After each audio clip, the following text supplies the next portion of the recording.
तो first presentation है हम लोग का आज का। ठीक है, ये हैशीमोटो थायराइडिस। आपने पूछा हैशीमोटो क्या है, थायराइडिस क्या है, हम लोग डिस्कस करेंगे। तो केस हमारे पास आया था। अ, किसी भी केस स्टडी में आप लोगों को नाम रिपोर्ट में भी आप देखेंगे, नाम हम लोग को हाइड करना है। आप लोग को सीखना भी है केस स्टडी कैसे बनाना है, कैसे शेयर करना है, तो ये हम लोग को रखना है। ठीक है। तो हैशीमोटो क्या होता है, एक थायराइड की प्रॉब्लम होती है। थायराइड हाइपर होता है, हाइपो होता है। ठीक है। आजकल जो हम लोग देख रहे हैं केस स्टडीज में, जितने पेशेंट को ऑटो इम्यून की प्रॉब्लम हो रही है, ठीक है, आफ्टर कोविड वैक्सीनेशन।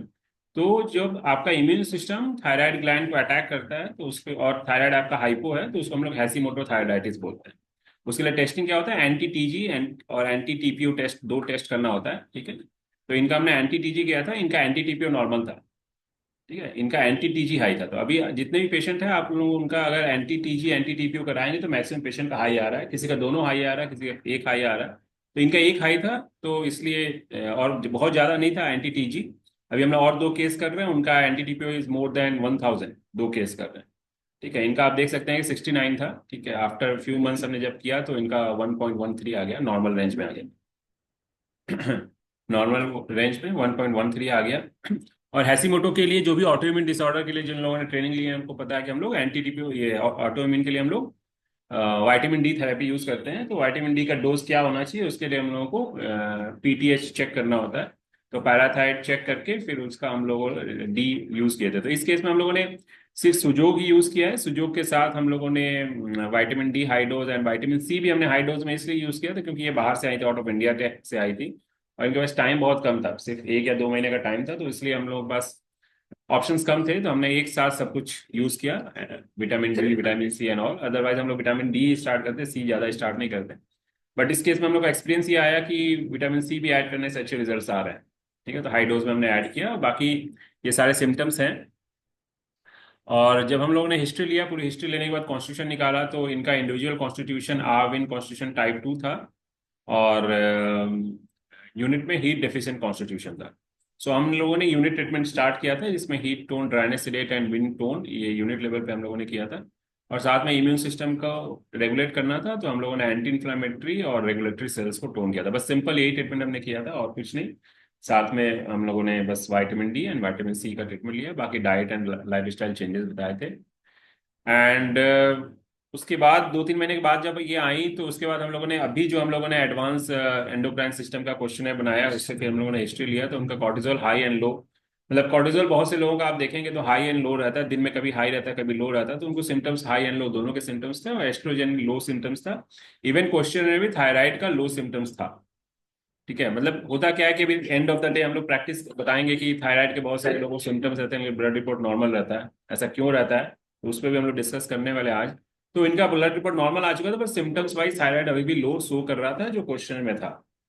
तो उसके बाद हम लोगों ने सिर्फ एस्ट्रोजन को हेट्रोटोन किया था ट्रीटमेंट प्रोटोकॉल में, और कुछ भी नहीं। तब तक हम लोगों ने टेस्टिंग कराया था, टेस्टिंग तब तक नॉर्मल आ चुका था। ठीक है, उसके बाद हम लोगों ने जब फिर वो रिव्यू ट्रीटमेंट के लिए आई थी, तो हम लोगों ने चेक किया एंटी टीपीओ। उस टाइम हमने एंटी टीपीओ नहीं किए थे कि 2-3 महीने के बाद आप जब आएंगे तो विटामिन डी लेते रहिए, फिर हम लोग करेंगे। तो 2-3 महीने के बाद जब आए फरवरी में, तो एंटी टीपीओ वॉज नॉर्मल। ठीक है, सो ये ट्रीटमेंट हम लोगों ने किया था। ठीक है, एनी क्वेश्चन आप लोगों को? तो इनका बेसिकली कॉन्स्टिट्यूशन और कॉन्स्टिट्यूशन और इम्यून सिस्टम का ट्रीटमेंट हम लोगों ने किया था, बेसिकली यही एक ट्रीटमेंट हम लोगों ने किया था।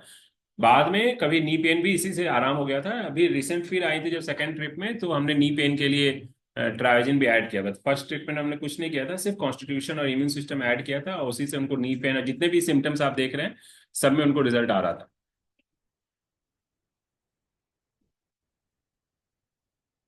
नहीं, ऐसा नहीं है कि आपको सिम्टम्स देखेंगे तो बहुत ज्यादा इनको नहीं था। ठीक है, कि ऑटो इम्यून का प्रॉब्लम है। नहीं, उनका टेस्ट कराया आजकल हम लोग, हर पेशेंट के, थायराइड के पेशेंट को हम लोग एंटी टीपी और एंटी टीजी टेस्ट करा रहे हैं, और मैक्सिमम पेशेंट का पॉजिटिव आ रहा है। मतलब अभी जो उनको भी थायराइड की प्रॉब्लम है, उसमें 80 to 90% पेशेंट आप देखेंगे कि उनको इम्यून सिस्टम की प्रॉब्लम आ रही है। Anti TG and anti TPO, यहाँ पे एंटी टीजी लिखा हुआ है, एंटी थायरोग्लोबुलिन, और anti TPO thyroid peroxidase enzyme होता है उसका, anti TPO and anti TG, ये दो टेस्ट जरूर कराना चाहिए किसी। TPO, TG and TPO. बहुत पहले नहीं, रिसेंट में भी जैसे अभी हम लोगों ने हमारे क्लिनिक में जो आ रही है पेशेंट जिनको रिसेंटली हुआ था, तो उनको कोई प्रॉब्लम नहीं थी। रिसेंटली उनको वायरल इन्फेक्शन हुआ।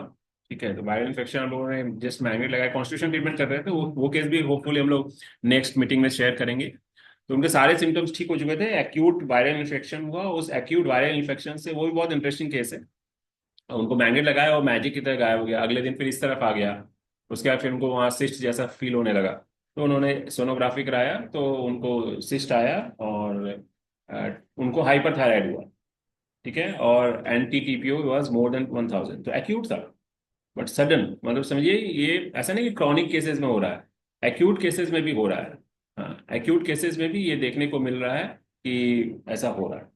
थायराइड के टेस्ट ये तो नहीं कराते नहीं, हैं। थायराइड के टेस्ट में नहीं, इसलिए थायराइड का टेस्ट इनकम्प्लीट हो गया आज के टाइम में। और थायराइड में जनरली लोग T3 T4 एंड TSH कराते हैं, लेकिन वो भी इनकम्प्लीट है। अगर कराना भी है तो free T3 free T4 and TSH होना चाहिए। और आज के टाइम में कंप्लीट करना है तो आप एंटी TPO और एंटी TG भी ऐड कर लीजिए हर पेशेंट के लिए। नहीं, अगर हाँ, जनरली हैसीमोटो क्या होता है, जब TSH कम है, TSH हाई है, मतलब थायराइड का फंक्शनिंग कम है, तो उसको हम लोग हैसीमोटो में बोलेंगे। और हाइपर थायराइड के साथ आएगा तो उसको हम लोग ग्रेव्स डिजीज में लेंगे। दोनों ऑटो इम्यून है, बट एक हैसीमोटो हो जाता है और एक ग्रेव डिजीज में चला जाता है।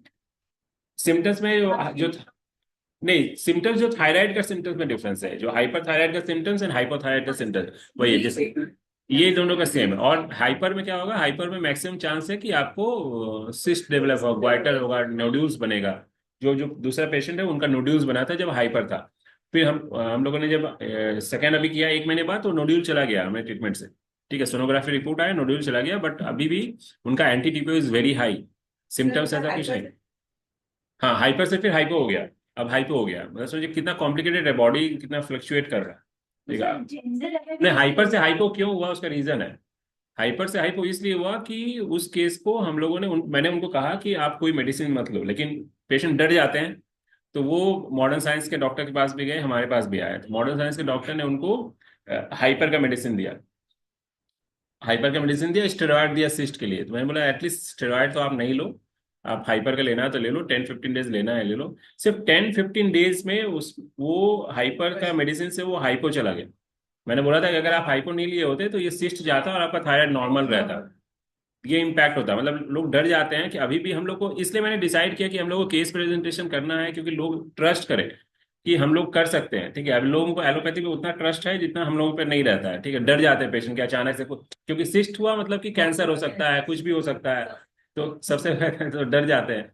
तो उसके लिए उनका वो मेडिसिन का साइड इफेक्ट था कि अब वो हाइपो में चला गया। अगर वो मेडिसिन नहीं लिए होते तो सिस्ट डिजोल्व हुआ होता और वो ठीक हो गया होता। जबकि डॉक्टर बोले कि आपने स्टेरॉइड लिया, बोले हाँ। वो भी सरप्राइज थे कि 15 डेज के अंदर उनका सिम्टम्स कैसे डिजोल्व हो गया। और उनको भी मालूम कि हो नहीं सकता है इतने जल्दी। वो 12 पूछे तो मेडिसिन ले लिया आपने ये लोग, तो बोले हाँ सब मेडिसिन लिया। सिर्फ 10 डेज 15 डेज में उस मेडिसिन का साइड इफेक्ट। तो सर जनरली किसी को यहाँ पे मॉड्यूल, सर किसी को अगर जनरली ये थायराइड चक्र के वहाँ पे मॉड्यूल नोट्स हो, तो क्या उनको हमको बोलना चाहिए कि हाँ, टेस्ट हाँ, करा? बिल्कुल बिल्कुल। अगर किसी को भी आपको सिफ्ट दिखे, नोड्यूल्स दिखे, तो आप उनका सोनोग्राफी करा लीजिए और ये टेस्ट कराइए, थायराइड की टेस्टिंग कराइए। तो मतलब क्वेश्चन पूछना है तो माइक लेके पूछिए ताकि वो रिकॉर्ड हो। सर एनटीटीपी और टीजी। हाँ, NT-TG दोनों। फ्री T3 T4 नहीं भी करेंगे तो चलेगा, लेकिन कर लेना चाहिए, बेटर रहता है अगर। हाँ, तो फिर सिर्फ TSH और एंटी TPO कराएंगे तो पता चल जाता है। सी फ्री T3 फ्री T4 इसलिए करते हैं, कभी कभी T3 T4 आपका अप डाउन होता है, लेकिन वो राइट इंडिकेशन नहीं देता। ठीक है, इसलिए करना चाहिए। लेकिन अब कॉस्ट की बात आ जाती है तो हम लोग कम करना चाहते हैं ब्लड टेस्ट, लेकिन अगर कॉस्ट की बात नहीं आए तो टेस्ट करा लेना चाहिए। इवन अभी जाएंगे तो मॉडर्न साइंस में और एक टेस्ट है, रिवर्स T3, वो भी ऐड किया जा रहा है, जिसका कॉस्ट काफी ज्यादा है। मतलब अभी अगर कैलकाटा में, इंडिया में ट्राई करेंगे तो 20,000 23,000 रिवर्स T3 का। और कंप्लीट आपको समझ में आया कि आपका थायराइड कैसे काम कर रहा है रिवर्स T3 होने से भी। लेकिन अभी हम लोग चाहते हैं कि जितना कम में हो, क्योंकि उससे इजी रहता है। क्योंकि T3, रिवर्स T3 के लिए भी उनके पास प्रोटोकॉल कुछ नहीं है। इवन अभी मेरे पास एक पेशेंट आई, तो उनको डॉक्टर ने बोला कि इसके लिए कुछ नहीं हो सकता, थायराइड की मेडिसिन दे दी है और एंटी TPO के लिए कुछ नहीं कर सकते। ठीक है, ये ठीक होता नहीं है, उनका दिमाग में ये है।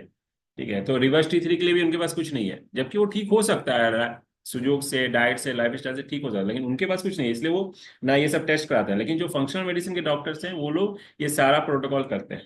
तो अभी जिस कंपनी से हम लोग टाई अप कर रहे हैं उनकी रिवर्स T3 की टेस्टिंग है, और सिंपल शायद 10,000 में सारा कुछ है। अभी मुझे पूरा कॉस्ट नहीं मालूम है, अगर 10,000 में सब कुछ हो जाए तब तो फिर बहुत अच्छा है, बहुत अच्छा है। पेशेंट का अपनी थायराइड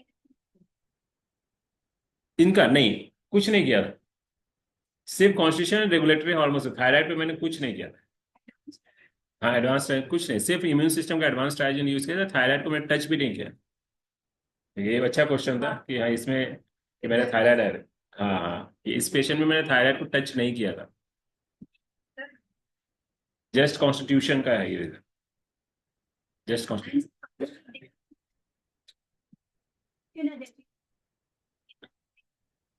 ये हमें हिस्ट्री शीट में देखना होगा कितने दिन से था, ये एक मिस कर गया, देखिए बहुत जल्दबाजी में हम लोग पीपीटी बनाया तो वो मैटर में नहीं ले पाए। ये भी हाँ, कब से कितना पुराना है ये अब देख लेंगे इसको, ये नेक्स्ट ये भी ध्यान रखें। हाँ हाँ, आर्गन था, लेकिन यूनिट पे हमने काम किया था, यूनिट हीट डेफिशिएंट कॉन्स्टिट्यूशन था। ठीक है, ये हिस्ट्री में ये भी हमें नोट कर रहे हैं कि हाउ लॉन्ग, जो हिस्ट्री सीट में है वो भी इसको हमें पीपीटी, हाँ पीपीटी में ऐड रखना कितने से। क्यों हो सकते हैं, व्हाट आर द माइट में रीजंस क्यों कर ये जो थायराइड का प्रॉब्लम है सो बेसिकली क्यों हो जाता है? थायराइड का या ऑटोइम्यून का? बोथ। थायराइड का देखिए बहुत सारा रीजन है। एक डॉक्टर है वो तो थायराइड को बोलते हैं it is CEO of your body. ठीक है, इतना इंपॉर्टेंट ग्लैंड है ये थायराइड। ठीक है, तो ऐसे देखा जाए तो ये विशुद्धि चक्र का पॉइंट है। ठीक है, तो विशुद्धि चक्र अगर आप एक्सप्रेस नहीं कर पा रहे हैं अपने सप्रेस्ड इमोशंस के कारण, ऐसे ही देखा जाता है तो जनरली होता है। ठीक है, बाकी डाइट एंड लाइफ स्टाइल अभी और इंडिया में और एक इम्पॉर्टेंट है, ये भी बहुत अच्छा क्वेश्चन पूछा आपने कि हम लोग आयोडीन फ्री नमक यूज कर रहे हैं, सेंधा नमक, हेल्दी रहने के हिसाब से हम लोग सेंधा नमक खाते हैं। लेकिन अगर ट्रेडिशनली आप जाएंगे तो हम लोग सेंधा नमक कितने बार खाते थे, कब कब खाते थे? ओनली फास्टिंग में खाते थे। ठीक है, और नॉर्मली हम लोग कौन सा सॉल्ट यूज करते थे? सी सॉल्ट, टाटा सॉल्ट नहीं है, टाटा सॉल्ट तो बाद में आया, सी सॉल्ट यूज होता था। जो सी सॉल्ट अवेलेबल नहीं है, सी देखो टाटा सॉल्ट जो आयोडाइज सॉल्ट भी आया ना, वो इसलिए आया क्योंकि कुछ रीजन में ग्वाटर की प्रॉब्लम होती थी, आयोडीन डेफिशिएंसी के कारण होती थी। ठीक है, लेकिन बाद में इसको मार्केटिंग समझिए जो समझिए, इसको ऐसा किया गया कि सबको आयोडाइज नमक ले। फिर बाद में नेचुरोपैथ आए तो बोले नहीं क्यों लेना है आयोडीन नमक, हमें सेंधा नमक खाएंगे वो हेल्दी होता है। बीच में यही हो गया था। ठीक है, तो वो अब क्या है कि वो सही भी था, ऐसा कुछ नहीं था, लेकिन धीरे धीरे धीरे आपके सॉइल में, वाटर में, फूड में आयोडीन की कमी होते जा रही है। तो अब हम लोगों के लिए मैंडेटरी हो गया है कि आयोडाइज नमक हर कोई खाए।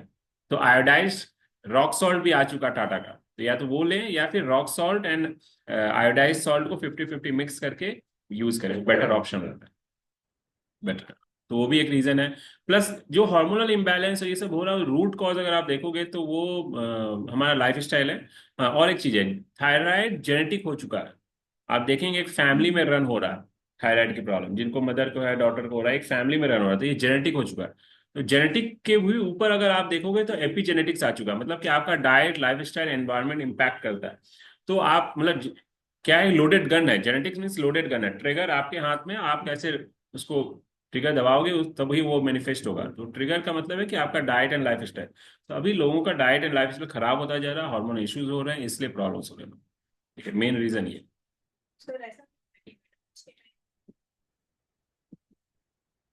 मेनोपॉज के टाइम में क्योंकि मेनोपॉज के टाइम में फीमेल्स का बॉडी में काफी चेंजेस आ रहे होते हैं हॉर्मोन्स को लेके। ठीक है, estrogen progesterone up and down हो रहा होता है। और उस टाइम अगर उनके आपके किसी के लाइफ स्टाइल में स्ट्रेस भी आ जाता है तो आपका कॉर्टिजोल भी हाई होता है। तो कॉर्टिजोल हाई होते ही सारे रिसेप्टर्स ब्लॉक होने लगते हैं और फिर आपका शुगर फ्लक्चुएट करता है और सारे हार्मोन्स ग्लैंड फ्लक्चुएट करने लगते हैं। तो उस टाइम आपका डाइट एंड लाइफ स्टाइल बहुत प्रॉपर होना चाहिए ताकि कोई मैनिफेस्टेशन ना आए, कोई डिजीज। तो एक्सरसाइज एंड डाइट सही रहेगा तो आपका ठीक रहेगा सर। सर थायराइड और डायबिटीज का कनेक्शन? एज सच कनेक्शन नहीं है, बट दोनों ही एंडोक्राइन ग्लैंड है। तो थायराइड और किसी को, अब ये जेनेटिक मैनिफेस्टेशन है कि किसी को थायराइड पहले आएगा, किसी को डायबिटीज पहले आएगा, तो ये सब कुछ है कि आपका एक भी चीज खराब होगा ना तो आपकी बॉडी की फिजियोलॉजी डिस्टर्ब हो जाती है। शुगर लेवल अगर आपके बॉडी में हाई रह रहा है हमेशा कंटिन्यूअस, तो आपका सेल्स काम नहीं कर पाएगा। थायराइड का भी रिसेप्टर सारे सेल्स में है, तो अगर थायराइड अगर मैनिफेस्ट नहीं हो रहा है ठीक से और आपका ग्लैंड, तो उसके डेफिशिएंसी से आपको बाकी प्रॉब्लम्स होने लगे, मतलब सेलुलर फंक्शन डिस्टर्ब होगा तो धीरे धीरे एज पर द योर जेनेटिक आपको अदर्स प्रॉब्लम्स आने लगेंगे।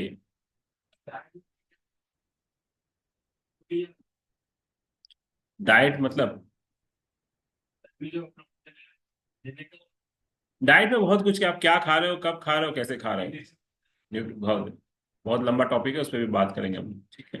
डाइट, सर अगर बट किसी मेन है को कि समझने के लिए कि 50-60 साल पहले, 100 साल पहले जो हमारे पूर्वज खाते थे, समझिएगा वो सही था। जो अभी हम लोग खा रहे हैं, पैक्ड फूड खा रहे हैं, वो सब खराब। जो ऑयल, सॉल्ट, सब खराब है। जो पहले वो खाते तो सब सही था, सब साइंटिफिक था। हाँ, चावल रीजन के हिसाब से था। अगर आप बंगाल में देखेंगे तो चावल खाएंगे, पंजाब में जाएंगे तो रोटी खाएंगे, तो रीजन के अकॉर्डिंग था तो। हाँ दे तो सीजनल और रीजनल खाते थे, ठीक है।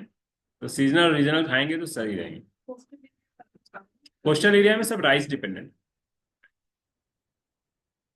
किसी को डायग्नोस हो जाए तो हमें बेसिक ट्रीटमेंट क्या देना चाहिए?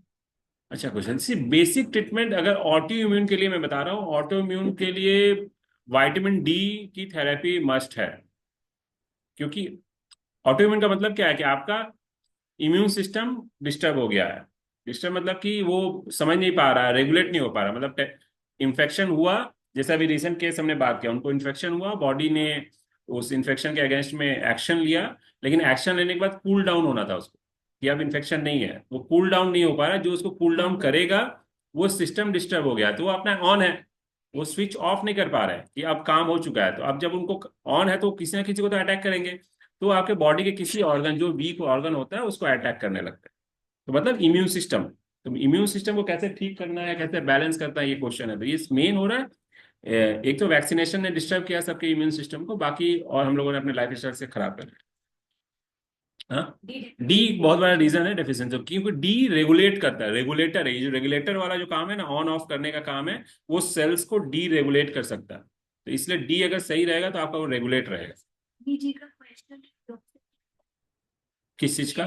क्वेश्चन है ना, तो अमित जी का क्वेश्चन है sir the dosage and time for vitamin D. सी,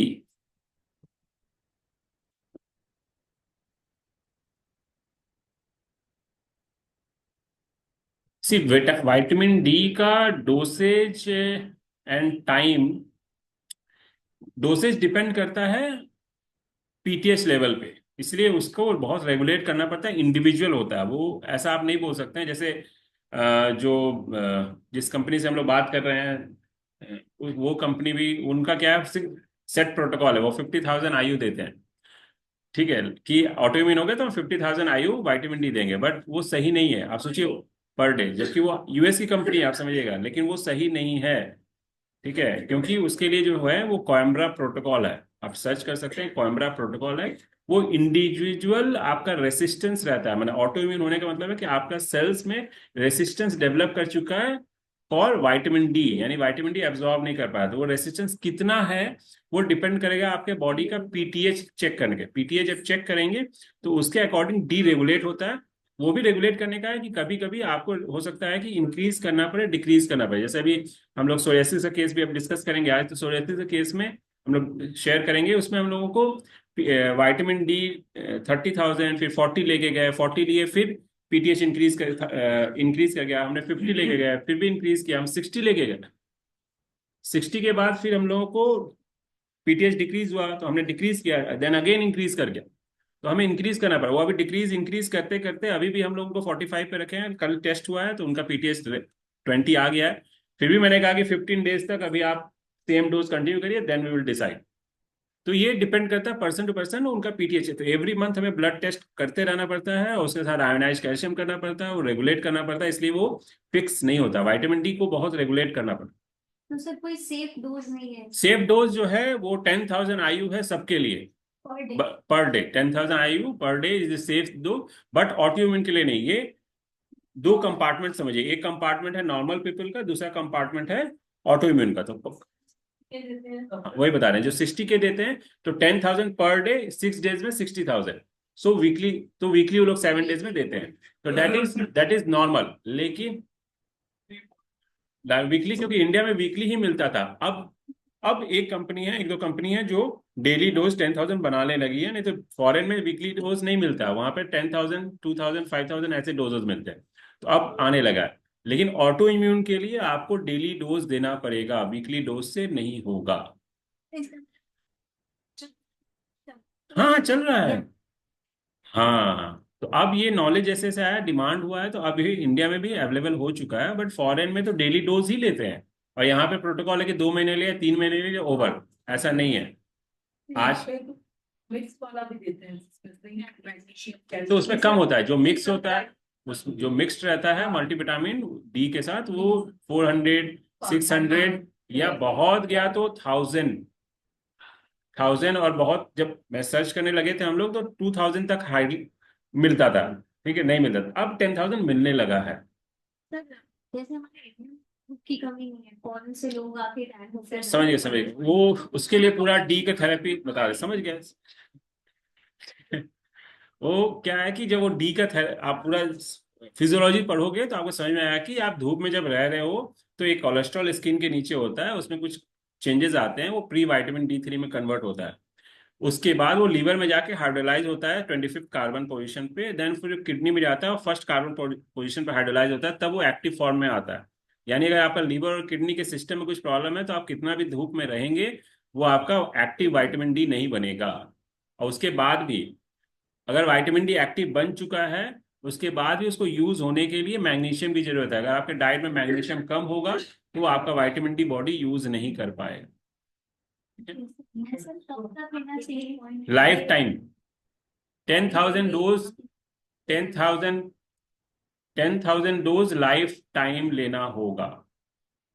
ठीक है, या फिर जब आपका लीवर किडनी ठीक हो गया है तब आप सनलाइट में रहेंगे तो काम चलेगा, daily half an hour 1 hour तो काम चलेगा, विथ एक्सपोज करना होगा बॉडी को आप। तो उसमें भी कोई टाइम है कि कोई टाइम नहीं, वो सब कुछ नहीं, कुछ नहीं, ऐसा कुछ नहीं। जब भी वो इवन कहा जाता है कि हाई, जब पीक पे है उस टाइम कम टाइम रहना होगा, सुबह में रहेंगे तो ज्यादा टाइम रहना होगा। 12-1 घंटे जो वो पीक रहता है, उसमें भी UV A B का।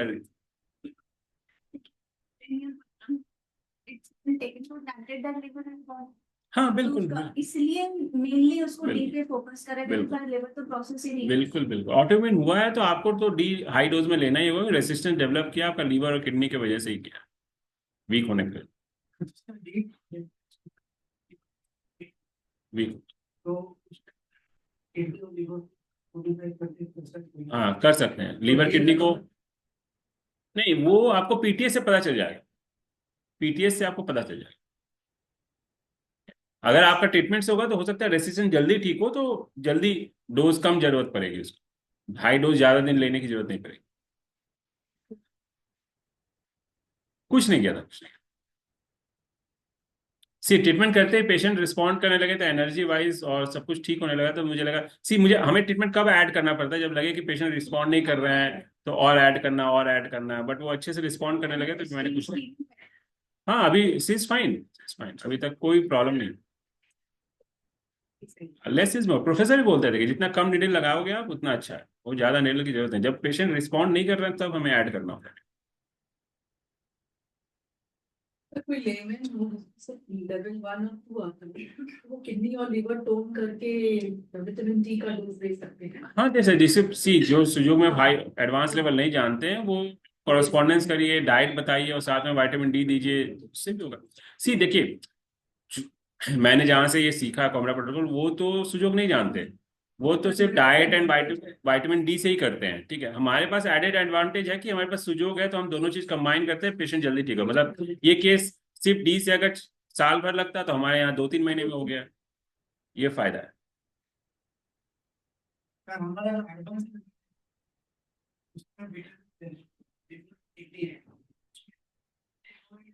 जो एडवांस लेवल में है वो एंडोक्राइन पार्ट है, सिर्फ एंडोक्राइन पार्ट है, उस पे भी अभी उस पे उतना हम लोगों ने काम नहीं किया था। अभी आप ओवरऑल करिए, फिर एडवांस पे अभी हम लोग काम करेंगे तो देखेंगे कि कोई स्पेसिफिक जगह काम कर सकते हैं कि नहीं। Try advance try endocrine system. चलिए, तो इस ऑनलाइन और किसी का कोई क्वेश्चन है? सब क्वेश्चन है, ठीक है। और कोई क्वेश्चन ऑनलाइन है क्या? एक रिक्वेस्ट था। Sir, for anti-TPO, हाँ जी जी, बोलिए। so for anti-TPO, what is the normal range, sir?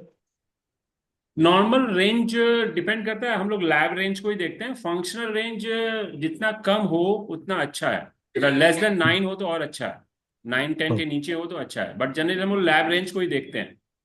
Okay. अभी ये मैंने अभी फंक्शनल में ये ऐड नहीं किया है, ये अच्छा क्वेश्चन है, मैं इसको ऐड करूंगा कि फंक्शनल रेंज क्या है, बट जहां तक मुझे याद है लेस देन 9 है। और जितना कम हो, एंटीबॉडी जो बना रहा हो जितना कम हो उतना अच्छा है, बट Okay. स्टिल अभी हम लोग ये इसके लिए हम लोग लैब रेंज को ही प्रेफर करते हैं, फॉलो करते हैं। Okay, sir. Thank you, sir.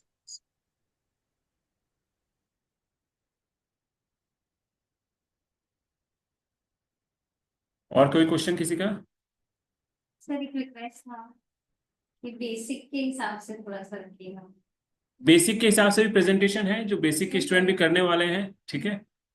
चलिए, ये प्रेजेंटेशन हम लोग एंड कर रहे हैं, फिर हम लोग नेक्स्ट प्रेजेंटेशन स्टार्ट करेंगे।